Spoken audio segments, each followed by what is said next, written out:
From the dawn of time, unique assets have been on the forefront of collectors everywhere, especially extremely rare NBA basketball cards featuring some of the best athletes to ever step foot on the court. Today, let's take an up-close spotlight look at 2001-2002 Topps, High Topps basketball on the greatest cards of all time, podcast number 5. Greatest cards of all time, podcast number 5, 2001 and 2002 Topps NBA High Topps basketball, where we're looking at 24 packs per box in this set and 8 cards per pack, featuring some of the best players in the NBA in that period of time. Let's take a close look at this set as we start with a beautiful Kobe Bryant and a Shaquille O'Neal paired up together. Okay. Before we start talking about these two specific cards, though, I just want to talk about the set and these type of cards in general, and basically how they compare to other cards that I think are undervalued too. So, tall boys, I think have been undervalued for years, and I'm not really sure why. I've heard people talk about storage reasons because they're taller cards. It's not as easy to store them, but to me, it's just a slightly bigger card. The player is larger. I just think it's more like art. This is a little bit of a change from Project 70. You got something to say or no? They're great looking cards. I don't mind that they're bigger because they are so well put together. I mean, Kobe's jumping in the rafters in this one right here. Right. I think he's hitting his head on there.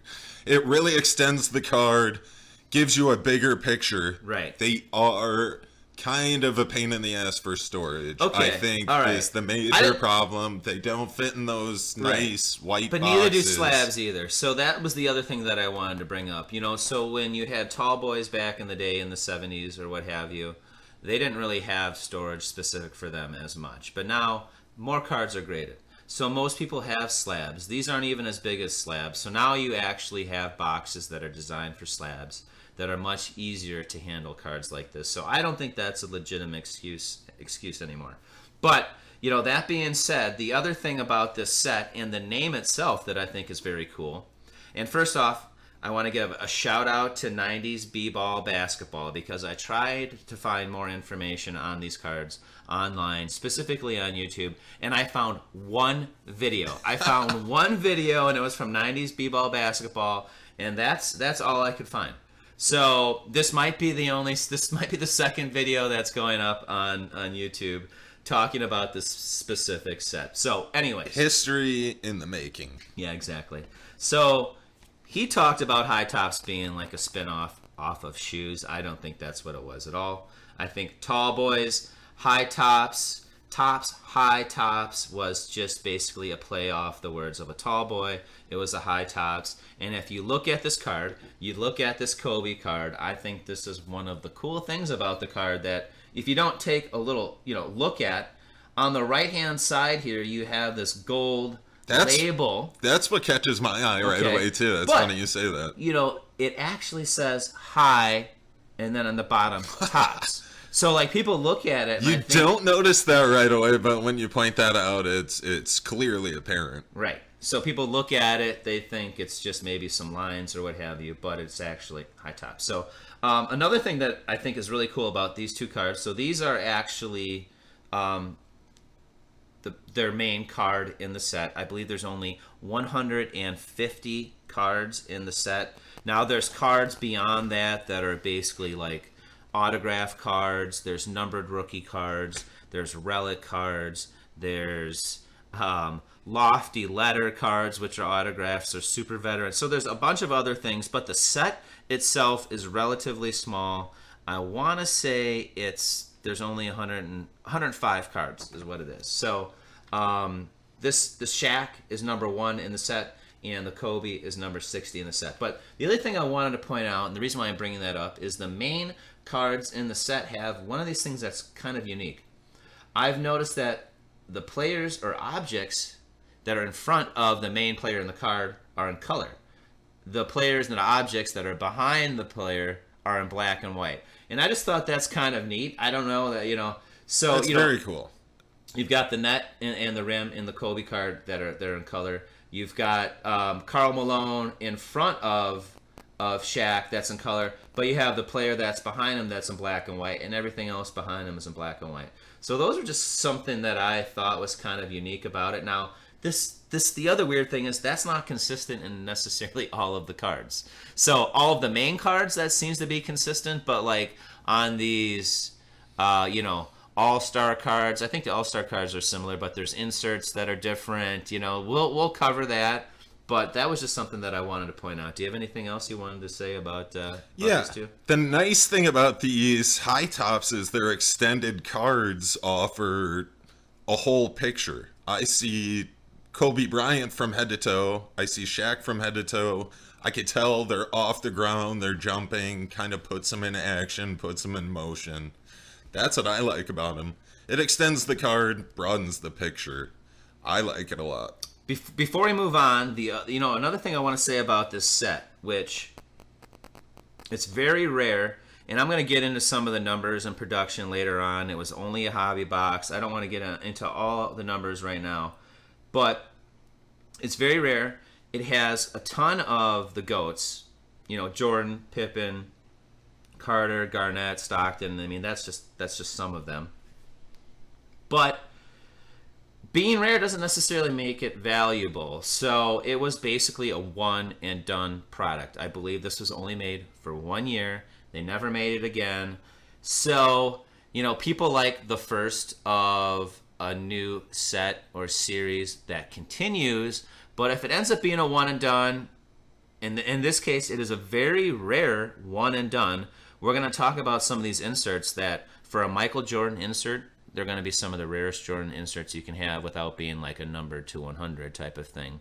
And the same thing with all these other inserts. We're gonna have some really cool, very rare inserts, but part of the problem is being a one and done set, people aren't necessarily familiar with the set, so it doesn't maybe make it as collectible as something else that ends up being produced for 10, 15, 20 years. All right, we're going to talk about another two sets of cards here, just Shaquille O'Neal in these two. And, as I pointed out in the first two cards, I thought, there were some unique characteristics where with black and white, certain things were color, certain things were black and white before. And I said that wasn't necessarily consistent with all of these cards. So you notice on the field goal percentage card, it actually is color all the way through. The crowd's in color. The individual, which maybe Kevin Garnett behind him, is in color. Big Country, I don't know if that's Big Country in front of him, is in color. The whole thing is in color. And so that's just something that's a little different, which is, interesting. But again, now you look at the first team all NBA card, and that one kind of looks like it goes back to the black and white unless you got the one player over here that's touching him and it's in color. Now, another thing that I don't think we necessarily pointed out in the first two cards, but you can see in the field goal percentage card, is the section on the right, the high top. The top basketball is gold. The bottom basketball is purple. Those are, obviously the Lakers colors. I've noticed that on other cards too. So when we look at maybe in the next podcast, when we bring in other teams, you'll see that those basketballs will have like the team colors on there, which I think is something that's actually kind of cool too. Now, you look at the first team NBA, that doesn't have it. Again, something that's not consistent with why they went one way with something and not the others. Those are both gold, and they don't actually have the team colors on there. So, something just, I don't know. I don't exactly get it. The other thing I wanted to say that we didn't necessarily hit on the first two, which is just something cool too. Because these are taller cards, there's way more information that you can include on the back. Oh, absolutely. This one card is a stat leaders card. Right. Just packed with stats. Second pictures on it too, so you've got another set of colored pictures on the back. On the first set of cards, you actually have their career NBA playoff stats on top of their just regular season NBA stats, and then these cards. It's just cool. It just provides so much more information on these cards because they're bigger. I like the full color non-hollows. I don't know if those are inserts, like that stat leaders card that we were talking about. That's not an insert. That is actually number 7. So that's a full color. But the ones that end up being like the steal leader, field goal percentage leader, what have you, those seem to be all color. And we'll do another 2 or 3 sets on this, or podcasts on this, and we'll be able to show that. We'll point that out again and make it a little bit more clear. Cool. I do like the full color gold trim high top stamp is still included in the bottom right hand corner, so it looks money. I like these cards a lot. Can't go wrong with Shaq. Even the backs of the cards, like you said, really offers you a secondary picture, as you can see, and it's just loaded with stats. Love it. Beautiful card. High tops are awesome. But again, I'm just going to point this out too. Again, something a little inconsistent on the one that's the field goal percentage. When you look on the back, it's a circle color additional photo, and they don't have the team colors on the back. They just have it's black, as opposed to the other 3 cards that we looked at already. So I don't know. It's just something I've noticed. There's a lot of little unique things on these cards.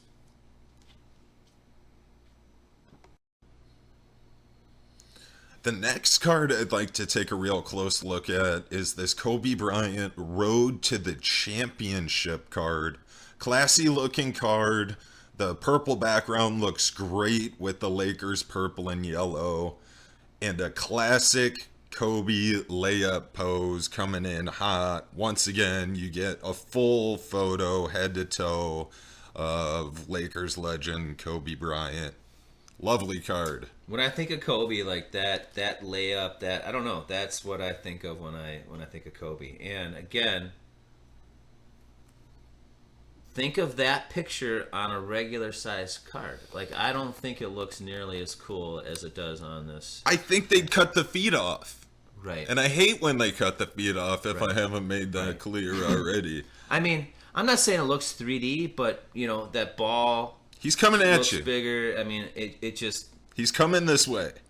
It looks cool. And let's talk about the road to the championship just a little bit here. That kind of have a street sign background on there. Yeah, that looks cool. That looks cool too. And I think with it's going up to 105 are all road to the championship. So I think Shaquille has a road to the championship card too. I'd have to look. I don't know for sure, but I'm pretty sure it's not just Kobe. This one looks like it's in great shape too. Yeah. So I've got a couple. I've got some duplicates, but I love the card.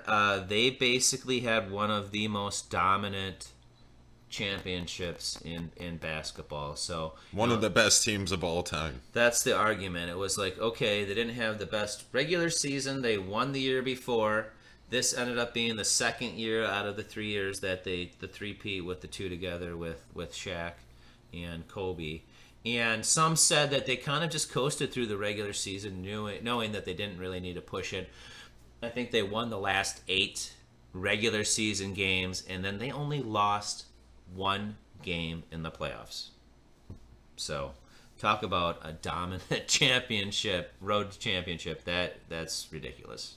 And once again, on the back side of this card, tons of statistics as well, so you get extra value included there also. Something, again, on a smaller card, it would be very difficult to have that on there. You need a magnifying glass if you wanted all this information on a regular size card.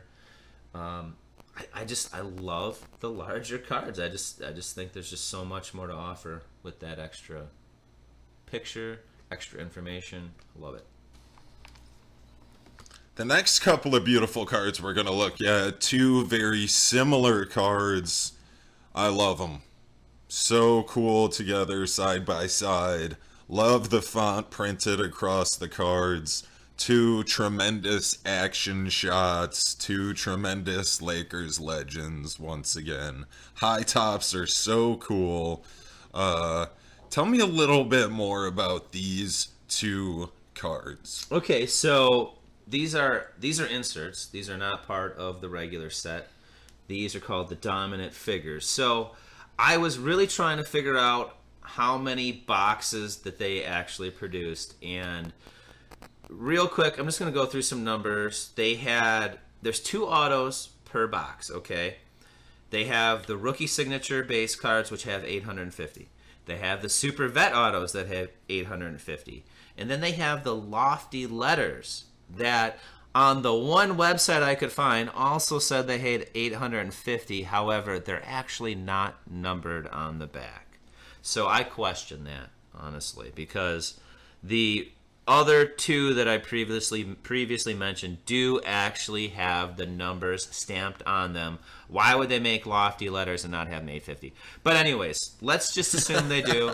And the reason why I'm bringing this up is because when you add up how many of each of those 3 cards, it ends up being 21,250 cards of the autographed cards.